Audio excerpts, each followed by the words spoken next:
Rich Dad, Poor Dad. What the rich teach their kids about money that the poor and middle class do not. By Robert T. Kiyosaki. Introduction.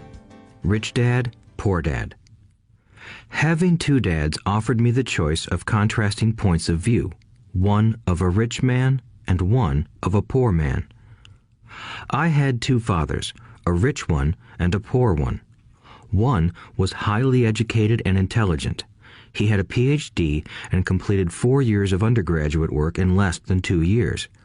He then went on to Stanford University, the University of Chicago, and Northwestern University to do his advanced studies, all on full financial scholarships. The other father never finished the 8th grade. Both men were successful in their careers, working hard all their lives. Both earned substantial incomes, yet one always struggled financially. The other would become one of the richest men in Hawaii. One died, leaving tens of millions of dollars to his family, charities, and his church. The other left bills to be paid. Both men were strong, charismatic, and influential. Both men offered me advice, but they did not advise the same things. Both men believed strongly in education, but did not recommend the same course of study. If I had had only one dad, I would have had to accept or reject his advice. Having two dads offered me the choice of contrasting points of view, one of a rich man and one of a poor man. Instead of simply accepting or rejecting one or the other, I found myself thinking more, comparing, and then choosing for myself. The problem was that the rich man was not rich yet, and the poor man was not yet poor. Both were just starting out on their careers, and both were struggling with money and families. But they had very different points of view about money. For example, one dad would say, "The love of money is the root of all evil."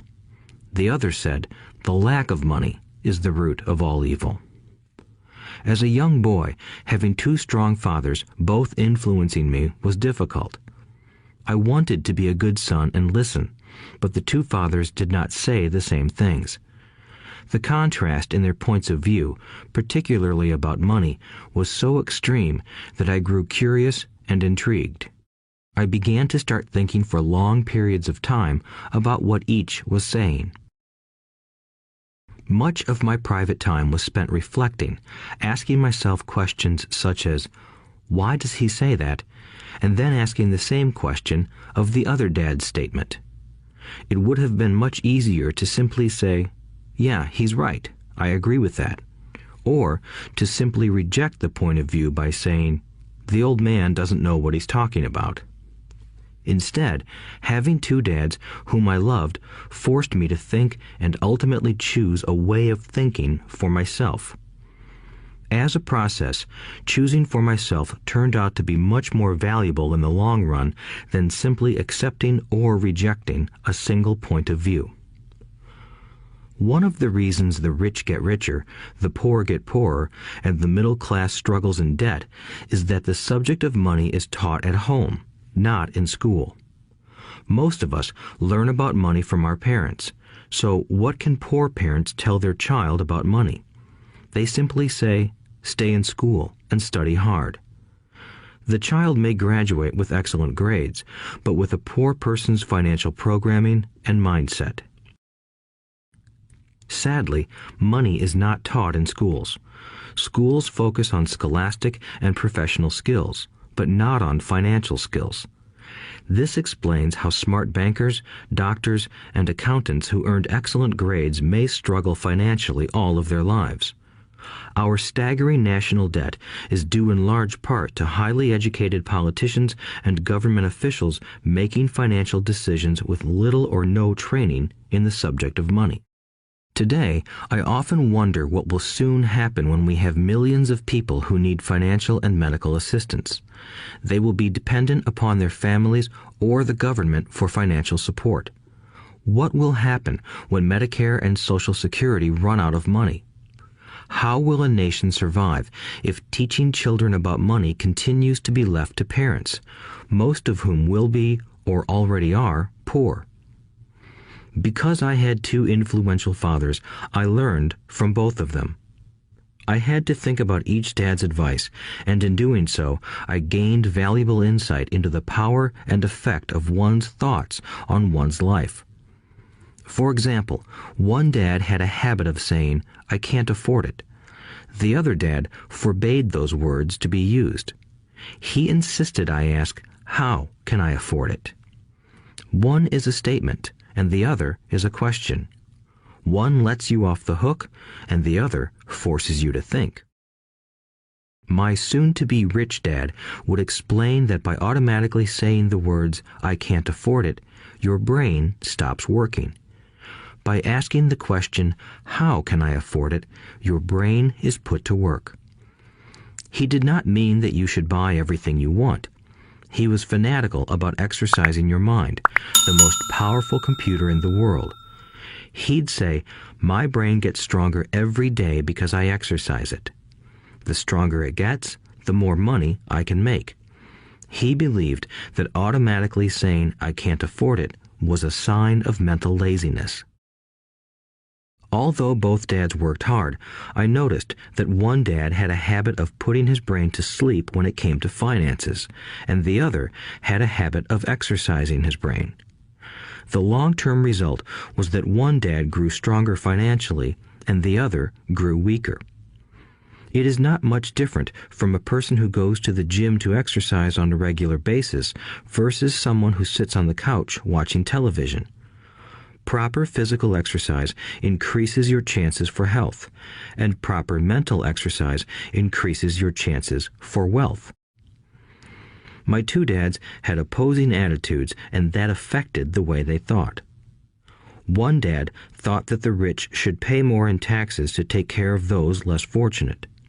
The other said, taxes punish those who produce and reward those who don't produce.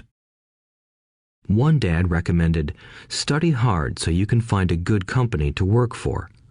The other recommended, study hard so you can find a good company to buy. One dad said, the reason I'm not rich is because I have you kids. The other said, the reason I must be rich is because I have you kids. One encouraged talking about money and business at the dinner table, while the other forbade the subject of money to be discussed over a meal. One said, when it comes to money, play it safe, don't take risks. The other said, learn to manage risk. One believed, our home is our largest investment and our greatest asset. The other believed, my house is a liability, and if your house is your largest investment, you're in trouble. Both dads paid their bills on time, yet one paid his bills first while the other paid his bills last. One dad believed in a company or the government taking care of you and your needs. He was always concerned about pay raises, retirement plans, medical benefits, sick leave, vacation days, and other perks. He was impressed with two of his uncles who joined the military and earned a retirement and entitlement package for life after 20 years of active service. He loved the idea of medical benefits and PX privileges the military provided its retirees. He also loved the tenure system available through the university. The idea of job protection for life and job benefits seemed more important at times than the job. He would often say, I've worked hard for the government and I'm entitled to these benefits. The other believed in total financial self-reliance.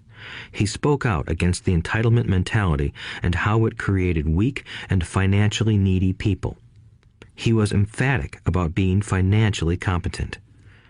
One dad struggled to save a few dollars. The other created investments. One dad taught me how to write an impressive resume so I could find a good job. The other taught me how to write strong business and financial plans so I could create jobs. Being a product of two strong dads allowed me the luxury of observing the effects different thoughts have on one's life. I noticed that people really do shape their lives through their thoughts. For example, my poor dad always said, "I'll never be rich," and that prophecy became reality. My rich dad, on the other hand, always referred to himself as rich. He would say things like, "I'm a rich man and rich people don't do this." Even when he was flat broke after a major financial setback, he continued to refer to himself as a rich man. He would cover himself by saying, "There is a difference between being poor and being broke. Broke is temporary. Poor is eternal." My poor dad would say, "I'm not interested in money," or "Money doesn't matter." My rich dad always said, "Money is power." The power of our thoughts may never be measured or appreciated, but it became obvious to me as a young boy that it was important to be aware of my thoughts and how I expressed myself. I noticed that my poor dad was poor, not because of the amount of money he earned, which was significant, but because of his thoughts and actions. As a young boy having two fathers, I became acutely aware of being careful about which thoughts I chose to adopt as my own. Should I listen to my rich dad or to my poor dad? Although both men had tremendous respect for education and learning, they disagreed about what they thought was important to learn. One wanted me to study hard, earn a degree, and get a good job to earn money. He wanted me to study to become a professional, an attorney or an accountant, and to go to business school for my MBA. The other encouraged me to study to be rich, to understand how money works, and to learn how to have it work for me. "I don't work for money" were words he would repeat over and over.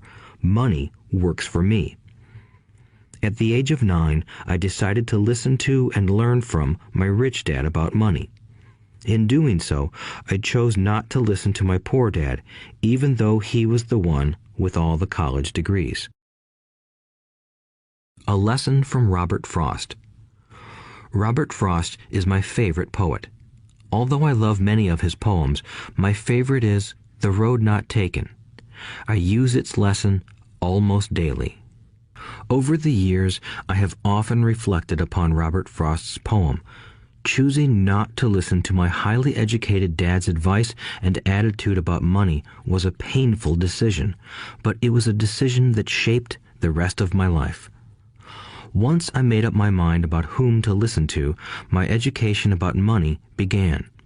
My rich dad taught me over a period of 30 years until I was 39 years old.